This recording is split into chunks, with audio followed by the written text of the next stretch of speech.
All right, good evening, guys. Ken at Tortoise Capital Nightly Strategy Podcast for March 11th, 2024. Had a very productive meeting with the small group coaching session just before this. All four guys making measured gains and refining their systems and personal application. Did a little bit of, clarification of some concepts, but the guys are, I believe, into production and performance. And showing me that program's working pretty well. Pretty happy with how they're doing. All right, let's start with the 30-minute hybrid workshop, the 30-minute hybrid swing. So this is 30-minute charts, and we're starting with Alcoa. Just for those of you that maybe didn't see this last week, this purple line is the anchored VWAP for the 270 period. The black one, or I should say the black one is the 30 anchored VWAP. The blue one is the 10 period or the 10-day anchored VWAP. And this brownish one, dark orange, burnt umber, is the 5 period anchored VWAP. And for example, you can see that the orange one starts here with that burnt umber, and that's this one. That's the 5-day. Already.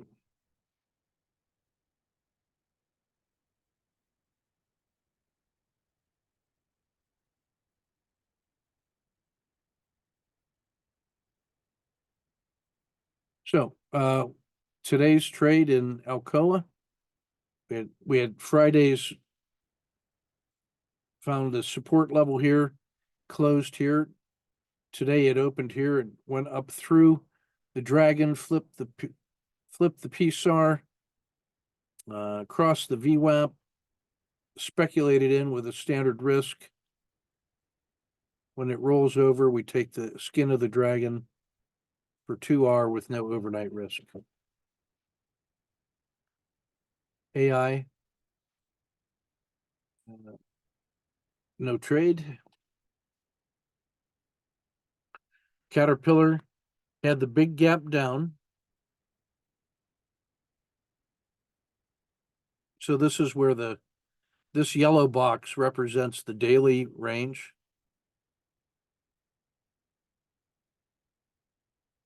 So that means we had it closed here, then gap down to here, continued to sell off. So we got short the standard risk. It went down, up, down, up, and now it's bouncing off the VWAP. And this time it went down again, and this time that was enough to cash it.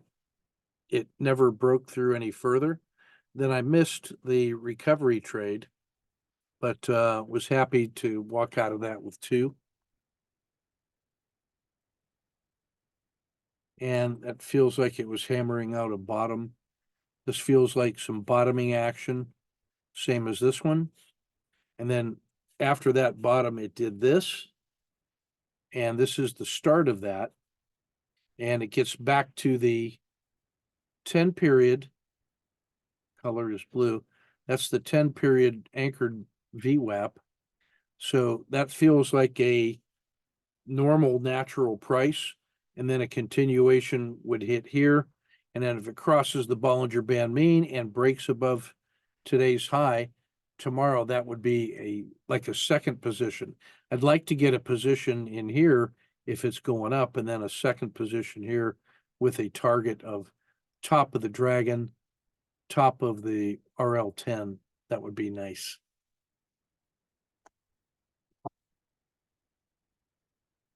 There were a lot of these great American large cap companies that had some nice afternoon moves just like that. Cliff, big gap down, but then a scratch when it didn't fail further. There were a couple moments when I had money in hand, almost an R, but I probably waited too long.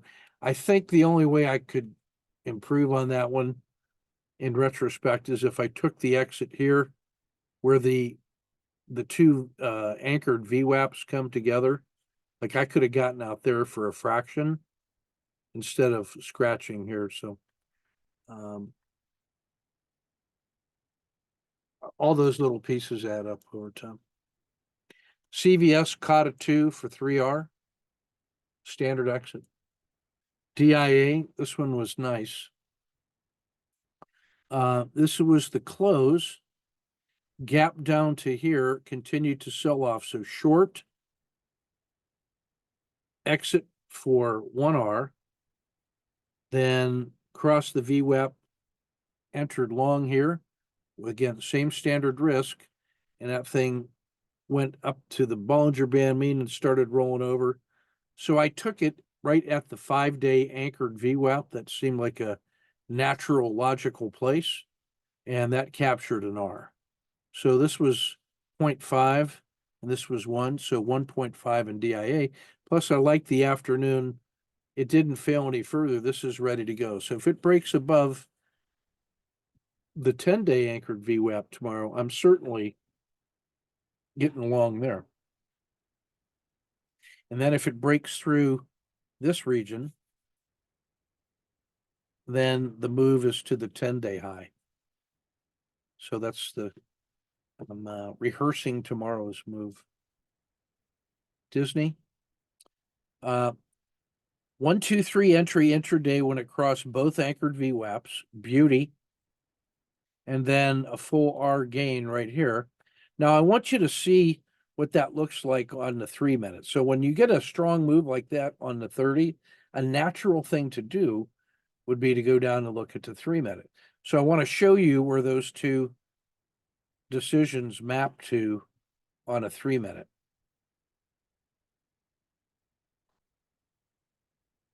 So on the 3 minute entry, the 3 minute entry happens in this region right here, and you have a nice wide stop, and you're below the 270 anchored VWAP, the Bollinger Band mean, the 5-day VWAP, the PSAR. So you really do have a wide stop. And you should never take more than a 1R loss on that one. And notice that it had cleared all of the previous resistances. So that really does feel like it's free and clear. And then on a turbo trade, you could actually get a second position that early or even here and a third position there.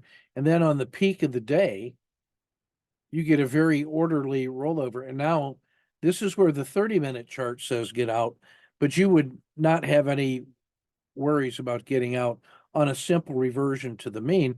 And look how the turbo exit actually improves against this. That's about a 0.3 of an improvement on your swing trade. So the 30-minute gives you a reliable alert about something that is very turbo tradable during the day.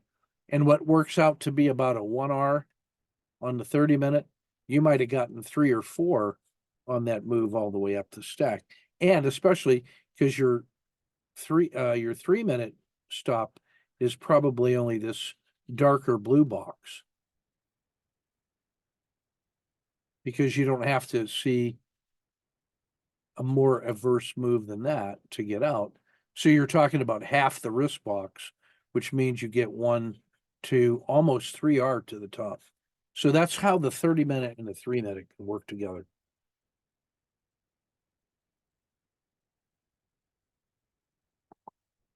And that just looks like a regular, normal, everyday move. And where it crosses the anchored VWAPs is an indication that maybe this run to the downside is over. So how far down does that go? Well, from the anchored VWAPs to the maximum excursion, it goes that far. How far could it break out here? The same distance to the upside and almost to the penny. The size of that move is the size of that move. So that is not a surprising move. That is a normal, natural size move.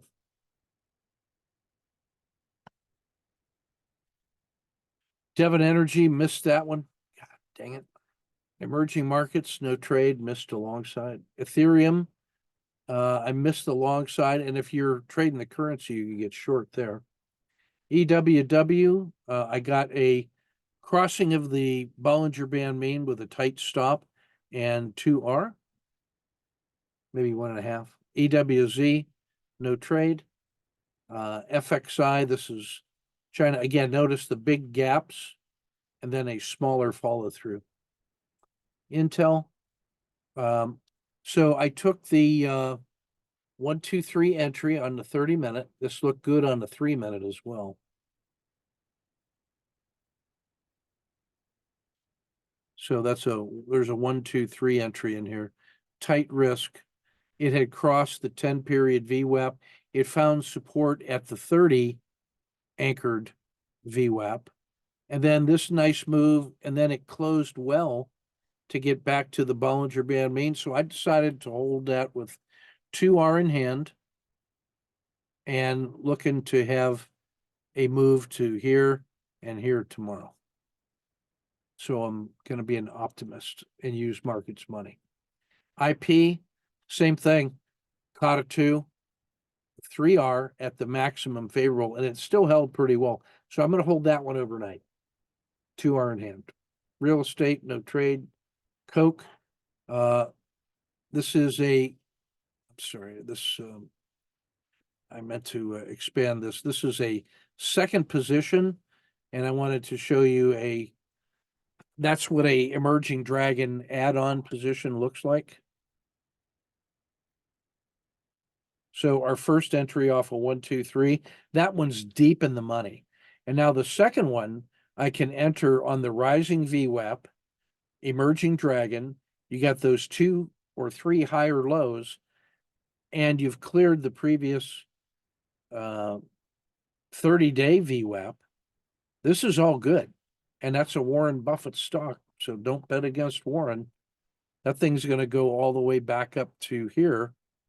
So that's going to be a powerful swing trade, and paid for the second position with the earnings from the market's money, where I'm already 3R in hand. So it's 3R from here to there and another 2R to there. So that first one is 5 and that one's 2. So that's 7R, and it's only halfway up the stack. That's going to be great. And look where it holds support, the same level that it held support over in here. So support and resistance are your friend. Regional banks, nothing. McDonald's caught a 2 re-entry for an R and no overnight risk. Merck missed the short. Microsoft missed the short, missed the recovery. Nike, emerging dragon and the crossing of the 10-day. And it fell short of the 30-day VWAP and started stalling. So I just took 2R and went home. NVIDIA, man, I just missed the short on this thing in every possible way. So that's not good. But it's back to the 30-day. That now makes me optimistic, because the last time price anchored at the 30-day, it did this. And now the 30-day has moved from here to here. That's a 14% gain from this level to that level. And it found support today. So we'll see if that acts as a base for the recovery. It's now in play. It's NVIDIA. Clean energy. I tried the long. This was like a 1, 2, 3 and broke the VWAP. So I got long, and I stuck around too long for half an hour loss. I stopped and reversed, speculated in, got 1 hour back. So this nets 0.5 and no overnight risk. The revenge trade, alive and well. Tried the long on Palantir on a caught a 2. half an hour loss. I missed the short. Rivian, thought about the short, missed it. And I missed the morning move, then missed the afternoon move in every possible way. I just, what are you gonna do? Treasury stabilizing around 511. I'm sorry, that's the S&P stabilizing 511. Treasuries, I meant to say stabilizing at 95. Tesla tried the 1-2-3 long on Emerging Dragon and the crossing of all the VWAPs. It ran up. I was happy. It collapsed and I panicked and exited. And it stabilized here at the support level. So it's like idling along, waiting for some economic news. No, Joe asked me, have I changed the initial stop? No, on Coca-Cola, when I get out of that thing, I'm all out. Because once I get persuaded the run is done, I can't take the tension. And I can't, so the stop on that for both of them is the PSAR at 60 even. Walmart tried the 1-2-3 long. It stalled. It got me out for an R. It did not fail further. Like I didn't get short because it didn't go through the PSAR. But then when it crossed the Bollinger Band mean again, I just re-entered. That one is, I'm holding overnight because it closed really well. That's 2R in hand, so net 1. US Steel, I missed the short. And XLI, I got the short when it collapsed through the 5-day VWAP, normal risk, and cashed 1 after the rebound off the RL10. So pretty good day at work today. Here's some sniper trades of the day. A couple of them. So this is Mexico. This is EWW. This is all 3 minutes. This was the close, so that's the open. Sold off, found support, 1, 2, 3. PSAR flip, crossing the Bollinger Band mean. I'm long. Where would you put your stop on this one? I put my stop at the PSAR flip and basically scratched. Got short when it crossed the VWAP and the Bollinger Band mean. Stop is at the dots. Exit is at the edge of the dragon for 1R. Crossed the Bollinger Band, the dots, and the VWAP, so re-entered after that double bottom that feels like a emerging dragon. Second position, when it cleared all previous resistance, exited the edge of the dragon, short on the PSAR flip, cashed on the, it failed to violate the VWAP and just started stalling, and the PSAR timed it out. So that gets me about an R. So that's probably 5R on the day on that one.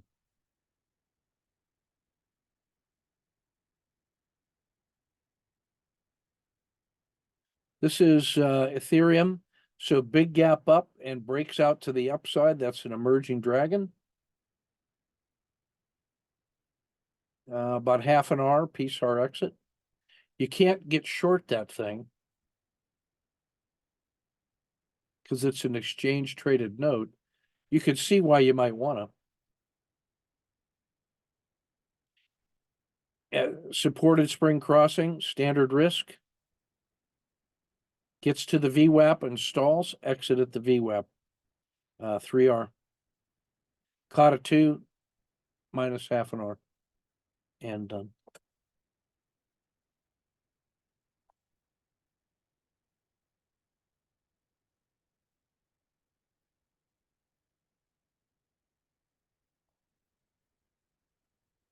Hamad, 0.7 on the collapsing of the Z3 pinch.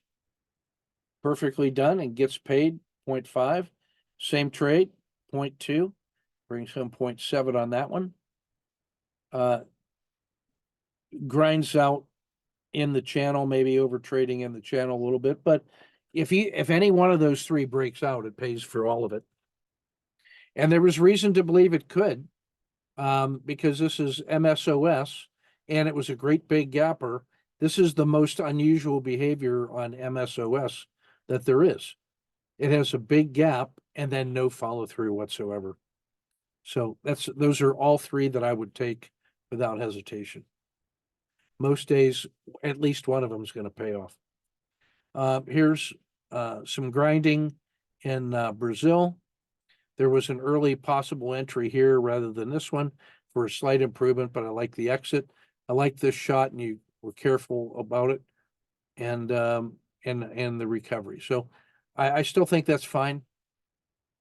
And then nice job here, 1.8 on Merck, got paid. The crossing of the VWAP, the alert should have been the PSAR flip and then the crossing of the VWAP. We should be able in the future to exploit that move. And then notice that it finds support exactly where it found support before. So that becomes a really important price level for you to contend with. And I think, did I miss George in there? Sorry.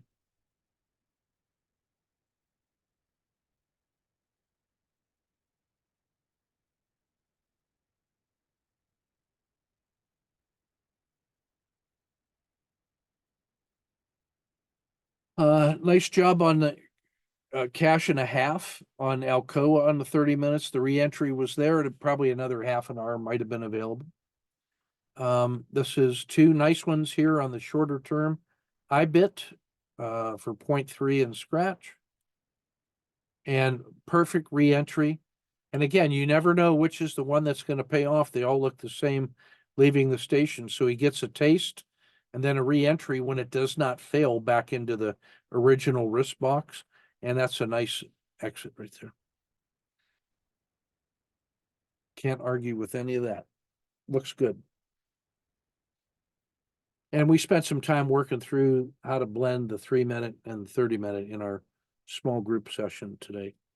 Plus a couple, I think, clever ideas about how to leverage your span of control. And what we basically said was this idea. We spent some time with individual symbols and patterns, but we said if your span of control was 6, you could have like symbols to specialize in and then patterns to specialize in. You might have one symbol with 6 very specific patterns, like the abnormal volatility of a Z3 pinch or a runaway breakout, and then the complex of SSC, Kata 2, or collapsing dragon, and then one trade on the 30 minutes. So you might have 6 different patterns that you might trade one particular symbol. So one symbol, 6 patterns gives you 6. Or you might have 6 symbols and one pattern like the owl that you might want to specialize in. So that would get, you could monitor 6 and then pick the one that fires on the owl first, or 2 symbols and 3 patterns, or 3 symbols and 2 patterns to specialize in. In each case, you have a span of control of 6, which we know that we can manage when we have proficiency and relaxation. We can manage 6 different items with our conscious mind. So that deciding which style that you're interested in, 1x6 or 6x1, we're taking the intermediate pairing to blend those. And we talked through some different issues on why you might want to do one or the other. So it was a very good session today with the small group. That's recorded, and that group has access to that in their personalized workspace. Really proud of the work those guys are doing. They've come a long way since first week of February. Only 6 weeks into it, and or 8, I guess 8. We started in the middle of January, so 8 weeks into it, and only 44 more weeks to go on that year-long program. So keep up the work, guys. You're doing great. We'll take a look at see if we can get health checks going.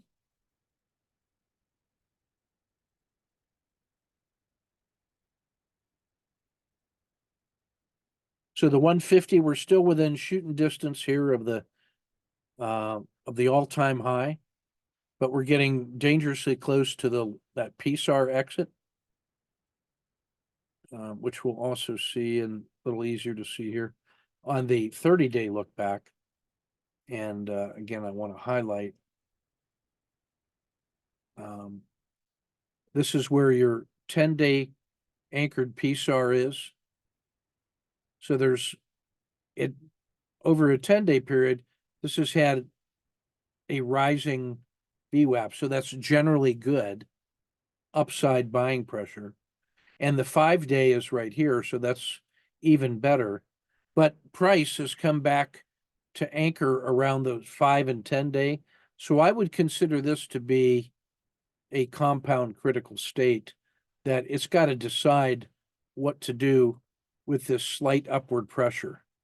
The bear market or the bull market that we're in, and you can see that we're in a bull because of, the consistently rising long-term PSAR. We're very close to that, so we're at a crucial state. The 30-day VWAP and the Bollinger Band mean are here. So if this fails, if the PSAR fails, then the least surprising move would be back to this level at 500, and that's a 2% sell-off. On the other hand, a breakout from this region takes us to 518 pretty easily. That's about another 2% move to the upside. So from this price, you're like perfectly postured between a normal natural 2% move in either direction. It would be you'd have to see a violation of the Bollinger Band mean to start picking up a downward bias. And then you'd have to see a breakout above 518 to see a strong upside bias. So there's about a 4% envelope in here where the S&P has normal price action. And because it's right in the middle of that, you have a fence sitter posture. And so it's equally likely to go 2% in either direction. And that's why I think of this as a compound critical state, meaning that I'm ready to follow price up out of that tight box or down tomorrow with no compunction. I have no preference. It's a coin flip, and I'm ready to go instantly in either direction as soon as it breaks out of this tight range. So tomorrow, if there's no gap, I'm going to put an R10 bracket and then take the first breakout and then stop and reverse if I have to. And then my targets are initially here and here. And then if it breaks out above or below those, I'm looking to add second positions on the index. So that's my strategy.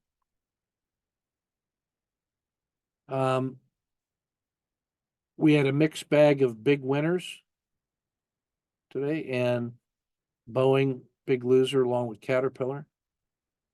A couple 5DDs here at Goldman Sachs and Home Depot.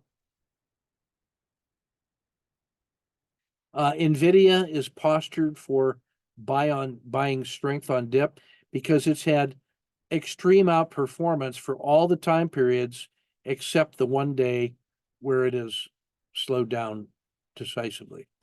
So I still think that's a buy on dip would be the normal psychology. Every day that it goes down is a stronger reason to buy it. And at some point that'll start signaling short-term market participants to add to positions.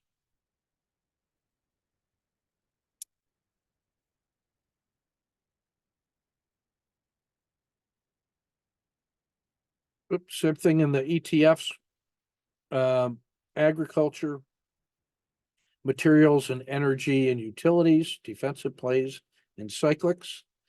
Here's that weakness in marijuana. That's the number one trading value symbol. So that makes me even more prone to want to trade them. And it's oversold. Meaning that it's had a strong up move and now it's pulled back.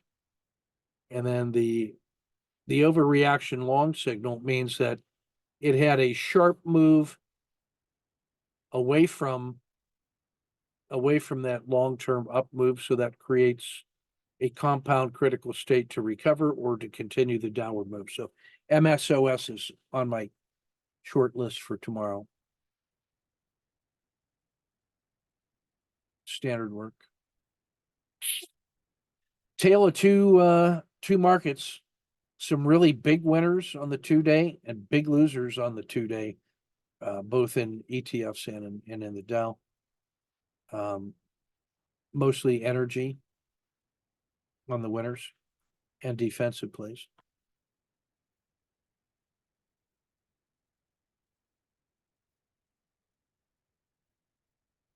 And just added the latest, updated the analysis on this one.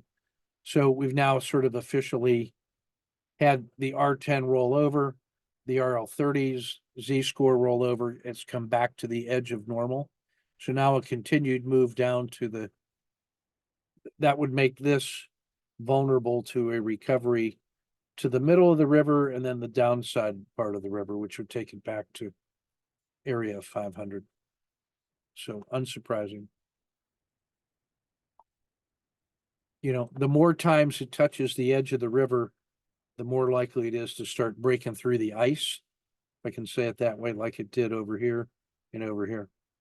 The last 4 times the river has held. Now we'll see it's knocking on the door quickly again. And notice that each subsequent up move lasted shorter. This lasted a long time, the longest time, and now it started getting shorter, shortest test. So it's running out of steam. But we knew that from the slope of the 90 and slope of the 30 Z-scores.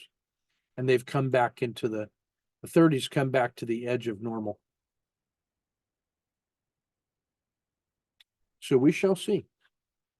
All right, we'll get this published and posted, and we'll be ready for them tomorrow. Take good care.